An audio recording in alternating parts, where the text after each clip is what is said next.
Assalamualaikum warahmatullahi wabarakatuh.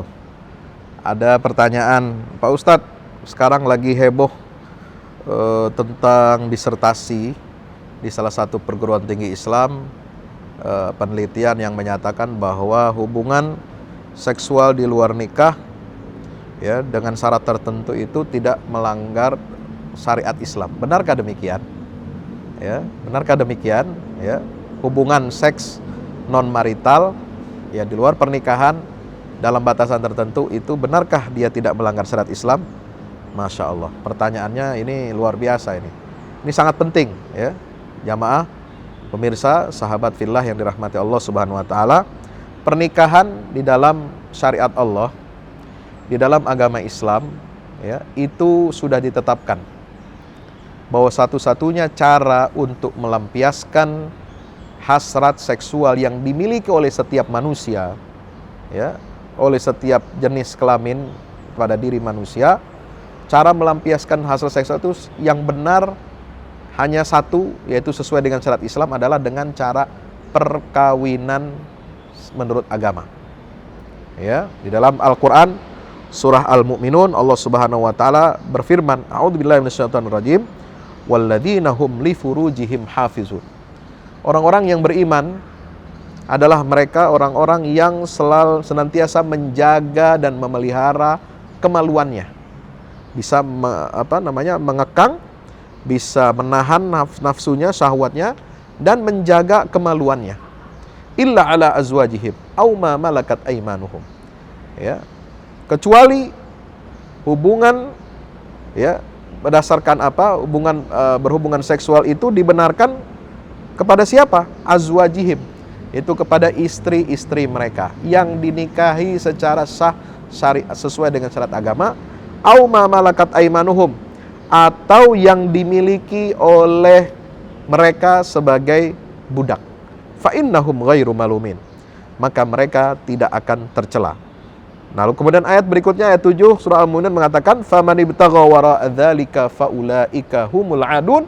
Siapa yang mencari ya jalan di luar ya hubungan perkawinan yang sah untuk melampiaskan hasrat seksualnya, maka mereka itu adalah orang-orang yang melampaui batas.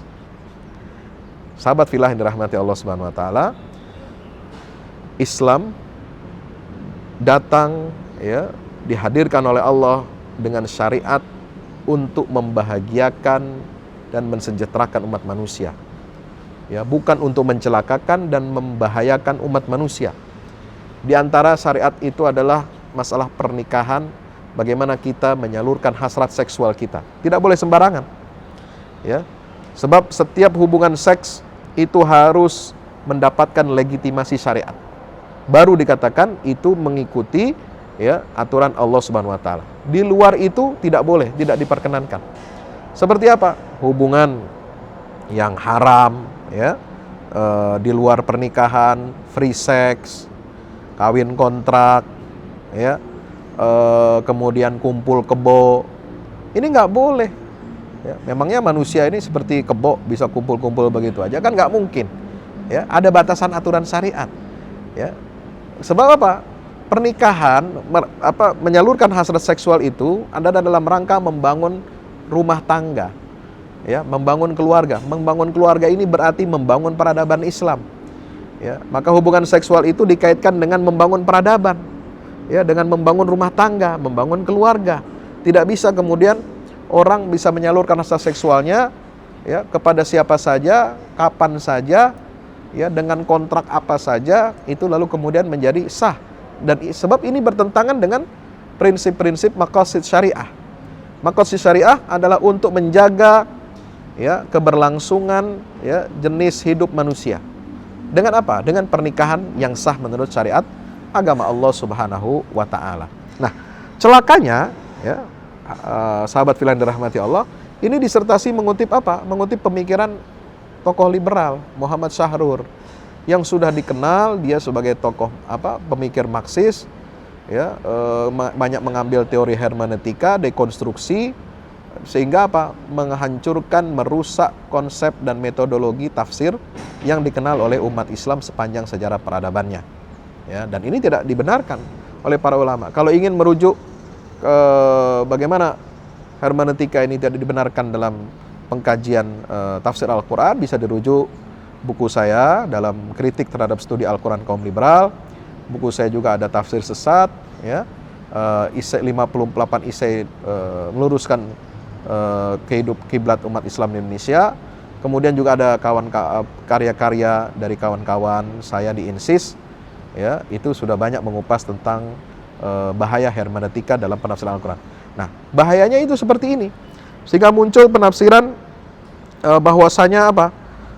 Bagi Muhammad Syahrur ini hubungan intim, ya, disebut zina yang dilarang, diharamkan oleh agama, ya, yang itu tidak boleh didekati adalah zina. Disebut hubungan intim itu disebut zina kalau dipertontonkan ke publik.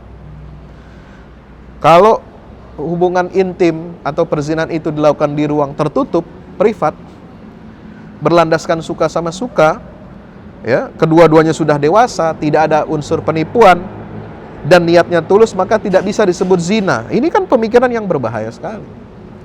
Ya, menurut Syahrur, hubungan seperti itu halal.